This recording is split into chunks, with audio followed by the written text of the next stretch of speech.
Mobilné sprchovacie lôžko s polohovaním zjednodušuje starostlivosť o hygienu pacientov, ktorí sú pripútaní na lôžko. Výhodami lôžka sú polohovacie funkcie, jednoduchá montáž, nastaviteľná výška alebo manuálny režim polohovania bez potreby elektrickej energie. Sprchovacie lôžko obrátime nabok a namontujeme kolieska. Kolieska nakoniec pevne zaistíme vidlicovým kľúčom. Lôžko pretočíme na kolieska, ktoré pri ďalších úkonoch najskôr zabrzdíme. Lôžko uložíme na rovný povrch. Sprchovacie lôžko má čalúnenú podložku vyplnenú molitanom. Celá mäkká časť je zabezpečená nepremokavým poťahom. Pre zdvih bočníc odstránime kovové zaisťovacie kolíky. Tie slúžia pre zamedzenie pohybu bočníc počas prevozu lôžka. Následne bočnice zdvihneme smerom hore. Vo zvislej polohe zapadnú na správne miesto a zablokujú sa. Pri odňatí bočnice ju nadvihneme smerom hore a spustíme. Pre bezpečnosť každú bočnicu upevníme závlačkou.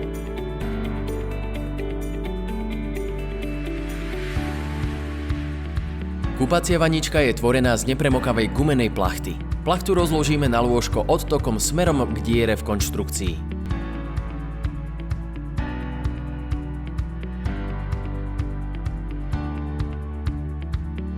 Po stranách plachty sú umiestnené úchyty na suchý zips, ktoré prevlečieme pod spodnú časť bočnice smerom nahor ako vo videu.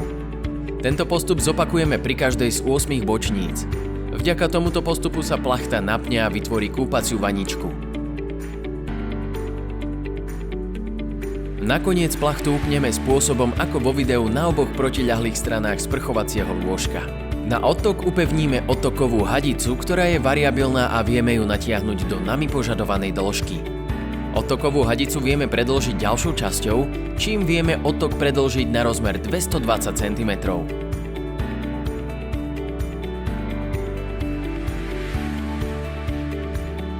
Sprchovacie lôžko ovládame mechanicky pomocou dvoch manuálnych pák rotačnými pohybmi.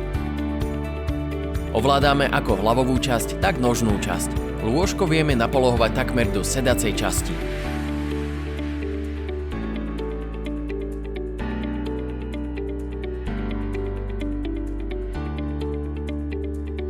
Lôžko vieme ovládať aj nožným pedálom medzi výškou 65 až 95 cm. Lôžko spustíme zatlačením na pedál úplne na doraz. Viac informácií nájdete na www.unizdrav.sk.